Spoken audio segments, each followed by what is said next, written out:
Poucas vezes na minha vida uma cena me chocou tanto quanto essa aqui, porque ela é extremamente simbólica. Essa cena da Avenida Paulista de hoje, dia 7 de setembro, onde milhares de brasileiros se vestiram de verde e amarelo para comemorar, teoricamente, a independência do Brasil, mas colocaram sobre as suas cabeças a bandeira dos Estados Unidos. Olha só, pessoas que se dizem patriotas colocaram sobre as suas cabeças, como se estivesse acima do Brasil, a bandeira de outro país. E isso diz muito sobre o que é a extrema-direita e a enorme doutrinação dela, que faz as pessoas abrirem mão do seu conceito de soberania, da sua liberdade individual, da sua autonomia como povo, para se transformar em escravo e lacaio de outro país. Porque me desculpa, mas para quem estende uma bandeira dos Estados Unidos sobre a sua própria cabeça, é porque está pedindo para ser escravo. Porque uma pessoa que sai da sua casa, se coloca de verde e amarelo para comemorar a sua independência e joga sobre a sua cabeça a bandeira de um outro país que está perseguindo o nosso, que está afrontando a nossa soberania,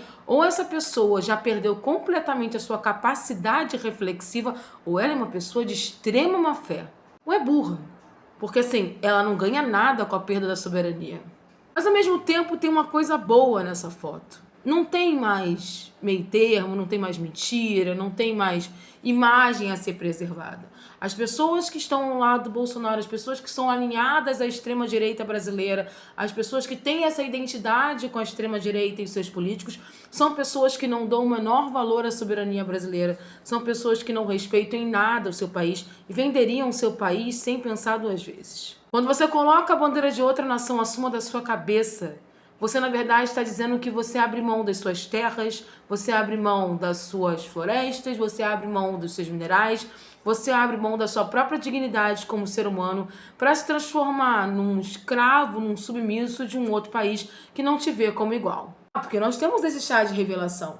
Enquanto essas pessoas se humilham ali na Paulista, reverenciando um outro país como se fosse o seu, esse outro país considera todos nós latinos, porque sim, nós brasileiros somos latinos, como inferiores. Eles não nos consideram como seres humanos, eles nos consideram como uma raça inferior.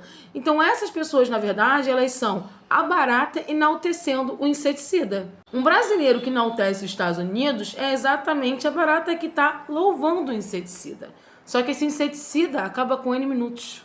Não adianta a gente falar de o Brasil não se desenvolve, o Brasil não cresce. Gente, um país só cresce quando o seu povo tem consciência da importância da sua soberania, quando o seu povo tem consciência da importância de manter a sua territorialidade, quando o seu povo tem consciência do que é ser povo. Quando você não tem essa consciência, quando você normaliza aquelas imagens como a gente viu, quando a gente normaliza que outro país esteja acima da gente não vai crescer nunca, porque você vira colônia. O que adianta ter a independência de Portugal e se submeter de forma voluntária aos Estados Unidos? Porque é isso que os adoradores de Bolsonaro estão fazendo. Estão se colocando como lacaios dos Estados Unidos de forma voluntária. Será que essas pessoas têm noção do simbolismo que elas criaram ali? Elas de verde e amarelas, vestidas de Brasil e colocando uma bandeira americana em cima, colocando os Estados Unidos acima do Brasil. O lema delas não era Brasil acima de tudo? Deus acima de todos? Eu acho que é isso, né? Deus para eles é os Estados Unidos. Eu não sei se é uma falha do processo educacional, eu não sei se é uma junção de pessoas com muito mau caráter, eu não sei se é dissonância cognitiva. O que eu sei é que essas pessoas venderiam até a mãe para ficar de bem com os Estados Unidos, porque na cabeça delas isso é o certo. A gente está falando de gente que vota em deputado que matou gente no trânsito, a gente está falando de gente que vota em deputada que tem toda uma semiótica que relembra a Alemanha nazista, a gente está falando de gente que vota em deputado que espanca, deputado que estranhamente as pessoas em volta se desvivem. Então, na verdade, a gente está falando de uma parcela da população que tem gravíssimos problemas éticos e morais. Gravíssimos. Gente que não tem noção de certo e errado. Gente que não tem noção básica de ética.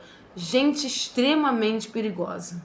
Não há nada mais perigoso do que um povo que não tenha noção civilizatória, que não tenha noção ética. Não há nada mais perigoso do que um povo que está vivendo em colapso ético civilizatório. E parte da população brasileira está nesse colapso, e a extrema-direita cresce onde há brecha com esse colapso. E todas aquelas pessoas que estavam na Paulista hoje estão imersas nesse colapso e são capazes de qualquer coisa para manter uma estrutura que só existe na cabeça delas, uma estrutura da extrema-direita.